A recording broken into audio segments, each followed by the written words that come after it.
That's what I call a sticky situation.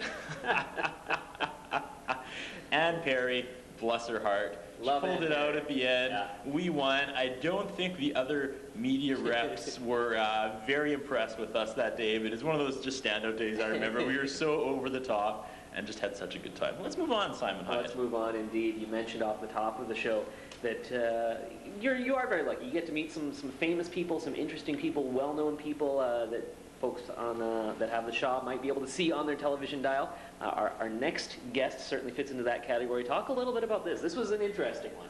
I actually used to be addicted to the show Intervention. People wanted to have an intervention for me about watching the show Intervention. It's a true story. Anyways, Jeff Vanvonderen, the bald guy, came through Saskatoon, and somehow I lined up an interview with him, and it was actually one of the bigger train wrecks, if I remember correctly, just because, hey, I'm the arts guy, I had my hippie long hair, and you know, I have a certain approach with most of the people I interview. I'm just having a good time. And so, you know, we get all ready to go, and of course we're not going to show this because I burnt the footage, but the first time we tried it, I had this awesome introduction, and I was like, welcome to Shaw Arts and Entertainment, I'm here with, and then I looked over and he was just like, glaring at me, and I was like, wow, this guy sees a lot of heavy stuff. And all of a sudden, just the weight of what I was doing kind of crushed me, and I was like, take two. And I had to kind of go for a walk and come back and get in a little different mindset, because he's not somebody you get all, you know, hey, jokey with. Although I kind of got him out of it towards the end. I asked him a couple fun questions. But yeah, it's game face time when you got Jeff Vanvonderen, man. All right, let's take a look. Roll clip.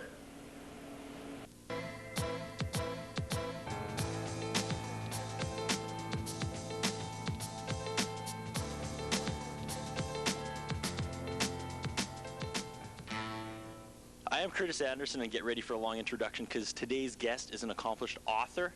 He's a level 2 interventionalist, which makes sense because I'm sure you recognize him from A&E's Intervention. Ladies and gentlemen, Jeff Vanvonderen. Jeff, welcome to Saskatoon. Thank you very much. All right, you're here today under the banner of Families Against Meth. What are you going to be talking about tonight?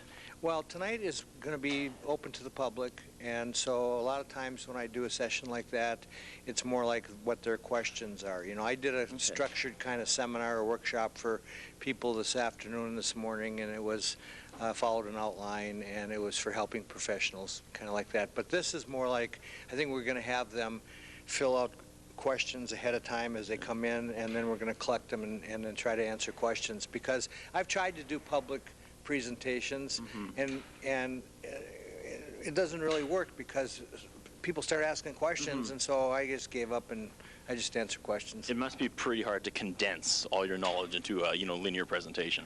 That's why I let the questions kind of generate the content, you know, and plus that's their felt need. I mean, I can come in here with an agenda and too many things to talk about that I think are important, but the people that are going to be here tonight, when they go to the mic and ask the question, you know, it's things that they're dealing with right now, and how can we help with that? So I like that format. It is under the Families Against Meth banner. Are you going to be talking a lot about meth tonight, or just whatever the questions that are coming in?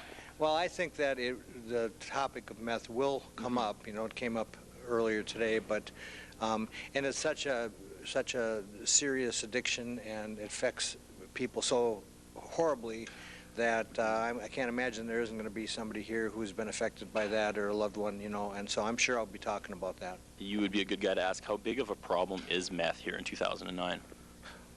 I think it's a serious problem, and I don't think it's diminished at all. You know, attention to it recently has diminished because there's been a lot of efforts to try to cut down traffic and cut down how easy it is to get the ingredients.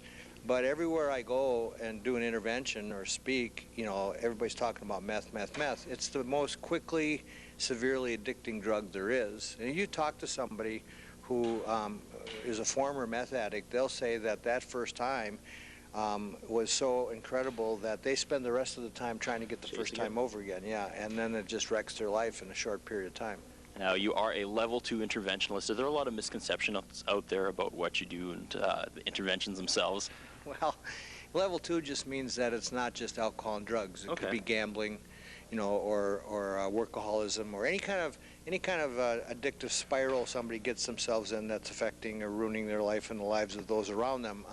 There are stereotypes out there about interventions. I mean, a lot of people just think that it's a bunch of people get together and make a bunch of threats, and if you go or else. Yeah. And, there is a place in the intervention if the person digs their heels in and just refuses to go, where the family says, well, if that's your answer, really, if it really is no, we're going to stop enabling you. We're going to stop, supporting things that you're doing that we don't agree with anymore. But that's not a threat anymore. That's just about, you have the choice to continue down the spiral, but we have the choice to stop going down the spiral. And then they stop, and then that becomes a situation where the addict's problem becomes their problem. And as soon as it becomes their problem, instead of everybody else's, then the odds go up that they'll get better. Do a lot of people watch you on TV and think, hey, this must be easy, and try it themselves and fail? A lot of people do that. Yeah. But I get calls from people that try it, and then it messes up, and then they call me and they want me to do it, and that makes it harder because they've used all their ammo, basically. Yeah. And the person is really resistant now to having another meeting like that. But one of the biggest things that families do is that they get together and have a little family intervention with somebody, but they forget to line up anything in case the person says yes. And I ask them, well, so what are you going to do tomorrow night when you meet with your dad? What if he says yes? And they go, oh, I never thought about that. See, yes is the dream answer. Yes, I'll go get help. That's the dream answer. They get it, and then they waste it, because then by the time they line everything up and make all their calls and all the arrangements, the guy got drunk and forgot what he said, and he changed his mind. So when I do an intervention, every single detail that's within our control, at least, is handled ahead of time, so that basically if the person says yes, we're ready to go right now to whatever place we already have lined up, and they're waiting at baggage claim. So I'm guessing there's no actual do-it-yourself at-home kit. Just best thing is to do is leave it to the professionals. Well, I think that because just like if it was a football game, and you were going to try to kick a field goal or win the game at the end of the game, you don't have the owner of the team come out of the skybox and kick the field goal. You have the person who kicked the field goal who only kicks field goals. You don't get to be an expert at this or do it well just because you stayed at the Holiday Inn Express last night, like the commercial. Where'd you get your brain surgery degree? Well, I didn't really do that, but I did stay at the... No, you can't. You can't. There's so much strategy involved, and you only get one chance to do it really well. And so I don't think that there's many other areas where people that need this level of expertise and control over the whole scenario would try to do something themselves. But people do. Let's switch gears really quick and talk about intervention itself. Are you surprised by the reaction the public gives that it's that popular? Yeah, well, especially since when I first was asked about the idea of the show. So this is, some guy up in Studio City called me and said, I'm thinking about pitching an idea to A&E. I said, this is not going to work. This will never work, because I didn't never work with anybody who wanted a camera following them around, And he said, oh, we'll worry about that, But he just wanted to pick my brain about interventions and what goes on and all that kind of stuff. And he filmed me for 5 minutes, and then he sent it to A&E, and then he got a thing back that said we like them and the camera likes them, and they kept taking it the next step. So I don't know. I think there's 3 million viewers. I mean, it blows me away. I just feel continually honored and grateful to even be picked to do it, because it's really making a difference, and it's helping a lot of families. I get emails from people, or we hear about people that watch the show, and they're addicts, and they say, if that guy can do it, I can do it, and they check themselves into treatment, so now the show's doing interventions, not just the interventionists.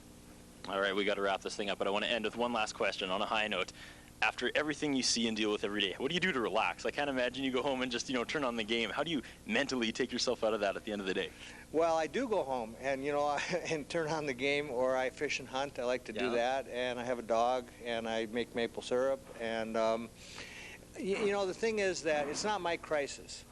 So I don't really get into it on that level. It's not my crisis. As long as I can be the person that is kind of orchestrating the band that's going to play the tune for the person, and not really, the people don't have to say yes to please me, and they don't have to say no to flip me the finger. I mean, I'm there to help. If they want this to happen, I'll help it happen, but I respect their right to say no. So if they say no, they get to keep their problem, and that's their choice.